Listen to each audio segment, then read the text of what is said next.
want to film just like a quick 5-minute everyday makeup tutorial that's easy, so you guys can see kind of how I apply, the order I apply things in. I'm a busy mom, and so I am here for the corporate, you know, the moms, the dads, whoever just wants a really quick, easy makeup tutorial for the mornings. You don't have to do all these steps. These are just the things that I do every day just to kind of lock things in place because I do live in Houston. But yeah, I thought I could show you how I did it while telling you guys a little bit about myself. I don't really like share a lot about myself on TikTok, and I kind of want to change that here on YouTube. So yeah, let's get into the video.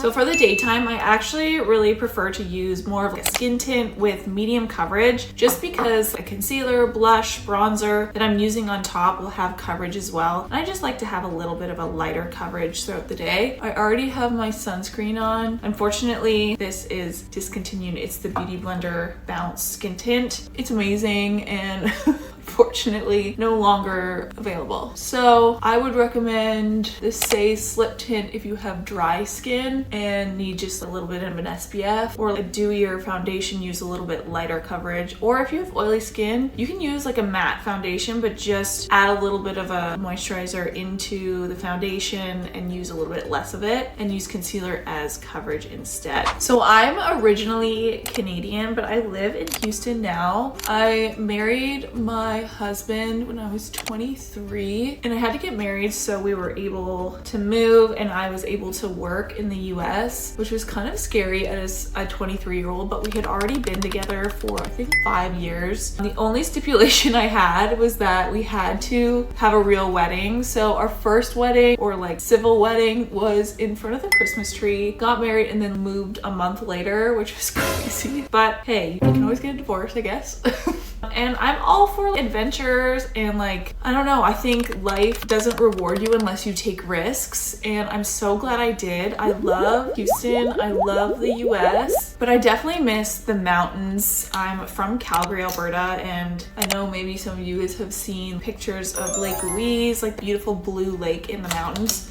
I was like an hour away from that. So skiing, spas, like I miss all that so much. I do enjoy the warm weather, not gonna lie. Is the Rare Beauty Contour in Mellow, and I'm just kind of using it to add a little bit of structure to my face. And it's so easy to blend in, honestly. It just makes my makeup so much easier for like a daily look. So my parents got divorced when I was, I think, 7 or 9 years old. Both got remarried pretty quickly, and I gained step siblings and 2 half siblings, and honestly they're all just such a blessing. Unfortunately, my dad passed away a couple years ago now. My daughter was 3 months old at the time. I like my milk supply like next day. It was crazy how your body just like responds to trauma like that. He had a heart attack, and basically he had this disease since he was a kid, just like heart disease that he didn't know about, and a piece of plaque, I guess, escaped an artery, went into his brain. So he didn't feel any pain. It was pretty quick, which honestly, it's kind of like, when something so tragic like that happens, it's just nice to know that like weren't suffering. So yeah, that happened, and then my grandmother passed away a couple days later. I think just from heartbreak. It was really sad, honestly. Then my grandfather passed away. So I'm saying all this because I was on TikTok starting in 2020 in beauty content, and then when my dad passed away, I kind of took a break for like years till this point. It's hard to explain, but it's hard to have a sense of creativity when you're grieving, at least for me. My sister writes books, and she also couldn't write. I think to be creative, you kind of need to be in like clearer headspace, and that just, I couldn't do it. I didn't get any enjoyment out of TikTok anymore. For me, like I was going through a lot, so it was just, I didn't want to subject myself to like comment section, honestly. I usually get a really great comment section. Everyone's really kind to me. Just any opinion, any interaction was just a lot. No one talks about how when losing a parent, they're such like part of your identity and your core values, and when you lose that, you feel like you're losing a little bit of who you are. Because for me, I was always trying to impress my dad. I loved him very much. It's like I went to school and went and got a degree because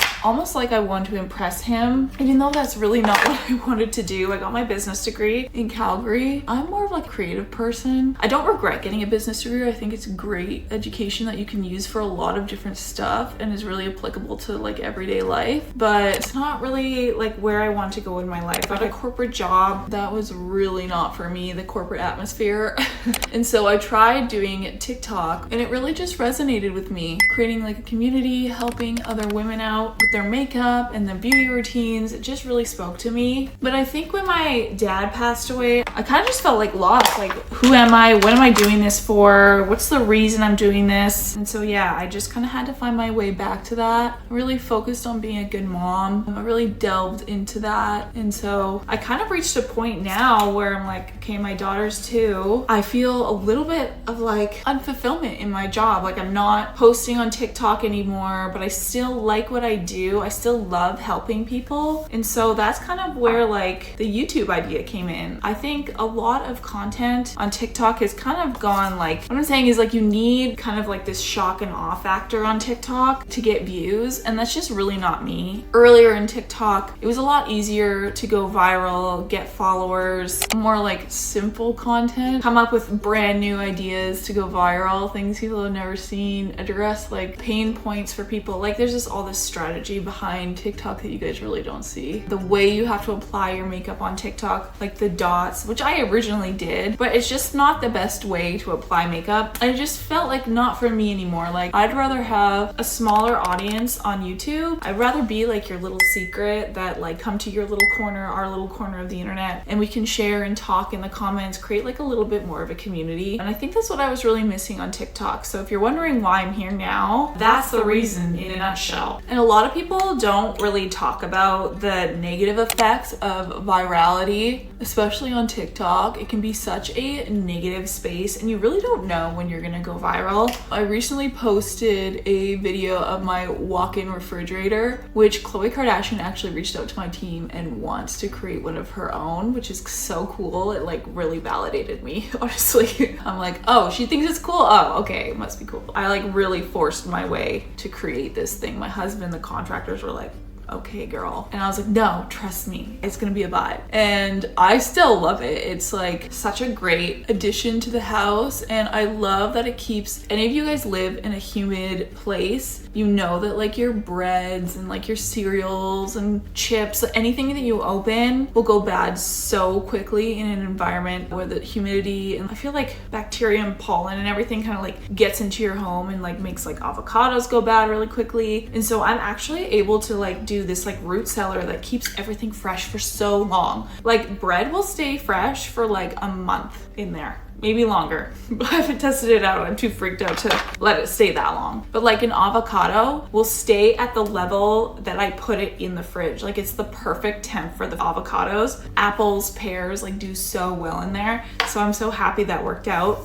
And it keeps all like my chips crispy, guys. I need crispy chips. I need crispy cereal, like crunchy cereal. So yeah, all that to say, I built a house here in Houston, finally moved into it. I had like a very like, I'm really inspired by like Europe. So my house is very European, but doesn't like lean too French or Italian. I have some like Austrian influence in my home. And so I just kind of wanted that feel a little bit more modern. This is a cream eyeshadow from Ariana Grande's Rem beauty line. It's in the shade Nevermind. I love it because it just adds a little bit of depth for like an everyday look. And it's easy to swipe on, it stays in place. Okay, I really want to try this Haus Labs concealer. I've heard it's amazing. As you can see, I kind of blew out. What's great about doing your concealer as like the last like cream step is that you can do a lot of cleanup with it. I'm just gonna start with a little bit. This might be a little too light to cover any dark circles. I might just do a little dot of my favorite Kulfi Beauty in Ice Berry. Why I like this so much is that the shade is kind of like a peachier shade and it's perfect for covering dark circles. Quick tip about that. But if you're wondering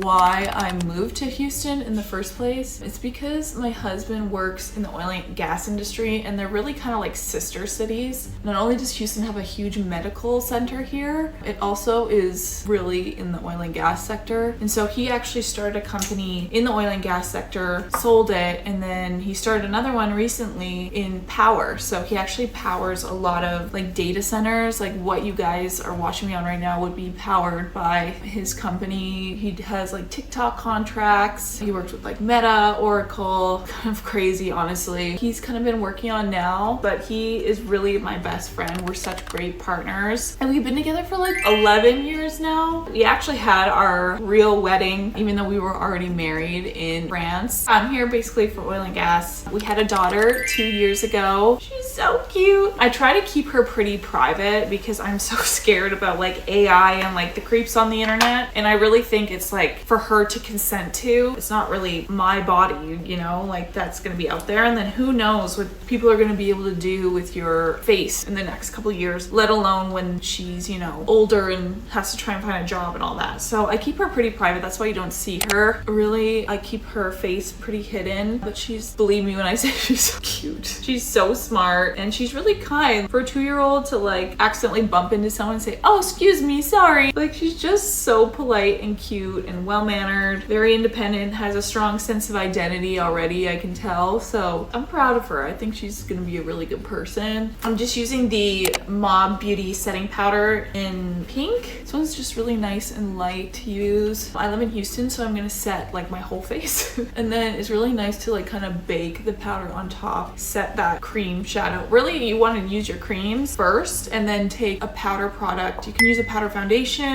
loose powder, pressed powder, whatever, you know, works for you the best. And then, you know, set that all in place. Then you would go in with something like a powder bronzer, which I'm gonna do here. Just take some on a fluffy brush, add some color back in. And I really don't think bronzer's for everybody. If you have like a super light, I would say like a cooler skin tone, bronzer actually might look really strange on you. Just like pro tip there. But for me, I think it complements my complexion. So I like to go a little heavy-handed with it. And then what a really cool product I use if I don't use powder, but sometimes on top of the powder, it's really nice to use this Makeup by Mario Soft Sculpt Transforming Skin Enhancer. This is in the shade Light, and this can just bring a little bit of life back into the skin. And you just kind of start back at the hairline and see how it just adds a little bit more depth. Makeup's all about adding depth, creating shapes, adding depth, because your base product will have kind of created this flat 2D surface. You really just want to add a little bit of light back into your skin. You can also, this stage is great for like a cream blush. I wouldn't go like right on my face after I powdered. I would just take the same brush, kind of work it in and tap it. See, I have a longer face, so I kind of create these like horizontal lines. Always take your blush up into like this higher part of your brow because the sun hits that area and it really can just like marry all this together. You can also just do a tiny bit on the top of your forehead and work it into your lip color. See how it all kind of starts to blend together. Makeup's all just using the same products all over your face. Like you can even use like your eyebrow pencil to do a little bit of contouring on your lips, and this color will kind of go with this color. You can also use it for like eyeliner, which is really nice. I try to stick to like not too black of an eyeliner for an everyday look. I think this just looks a little bit softer. Can't really see what I'm doing. I'm doing this in camera. Who knows what this is gonna look like in real life when I step away. It's so hard to see when you're filming yourself sometimes. And then this baby, this is so amazing. Make sure you get the right shade. I'm gonna do a video on color analysis and like picking the right makeup for you, so stay tuned for that. Yeah, I just like live this nice soft life, honestly, in Houston. You know, have kind of taken a step back from the idea of being in like a corporate job and really embraced being a mom. Really, I started TikTok because I wanted to get pregnant and have a job that I could come to and from and make my own hours and still be there for my daughter. And honestly, it's worked out really well. I haven't taken as many sponsorships. I really want to just create a safe space on YouTube where I can talk about some of my favorite things. I'm really excited to launch a series called Monday Musings, which are like 7 to 10 of my favorite things at the moment in my home, in beauty, in hair, lifestyle, that I love, that I can share with you guys every week. I was really inspired inspired by Mary Orton did something kind of similar. It was like the Monday Memo, and she had a blog and she kind of put the same kind of idea, like 15 things she found on the internet that week or that she's used that she recommends, and I loved being subscribed to that. She doesn't do it anymore. I think she has like 4 kids now, so I kind of get it. She's busy. But yeah, I was really inspired by that because I love that. I shared that with my friends, and so I kind of wanted to do something similar. So props to her for giving me this idea. Totally gonna give credit where credit is due on that. So yeah, Mondays I'm gonna do like a list of things, and then every Wednesday will be kind of like a different YouTube video, like whether it's like a makeup video, something about home, hair tutorial, just more specific things that I'm like interested in. I really want to get away from doing things that I think other people will enjoy and just do things that I enjoy, because if I'm passionate about it and I enjoy it, there is someone out there, maybe it's you, who I think will enjoy it too. So that's kind of like what my goal is with this channel. Who knows if it will actually work out like that, but a girl can dream. I hope you guys can see how the skin just really looks flawless. That skin tint's amazing. And I actually really liked that concealer. It's very like gel-like, and I think it did a great job, honestly. This like blush and bronzer will kind of fade throughout the day, so I always like to apply a little bit heavier handed initially, and in a couple hours it will be like the perfect shade. So if you're wondering why it's like a little intense, that's why. A lot of pigment just breaks down throughout the day, the oils on your face and whatever. So yeah, I just wanted to show you guys a little bit of the close-up on the skin. I actually did a better job than I thought being so far away. I mean, it must be all that expertise and beauty content from TikTok. I tried to use really neutral, muted colors in this and for my everyday, just because I think it will kind of go with whatever you put on. These sheer matte lipsticks are amazing. This is in the shade Callison, and it's just like a really nice peachy beige. And then what I'll do is I'll kind of go back over and create that shade again. And then final step, most important step, is the freckles. I really think it just kind of like breaks up the center of my face because I do have a longer face and head. Thanks, Mom. Really just got that in my eyeball. I really should invest a mirror that I can just look at instead of looking at the camera. So yeah, I really hope you guys stay and subscribe. I really don't want you to feel like I'm pushing product in you all the time. I just really want to share what I love and what inspires me on a day-to-day. So yeah, I hope we can create a cute little community here. This is the final look. This is kind of like my everyday going to the grocery store. Maybe like going for like a lunch with a friend. The grocery store would probably just be like this and a skin tint. But yeah, I hope to see you guys again, and I'm so happy to have you here. So I guess I'll see you next time.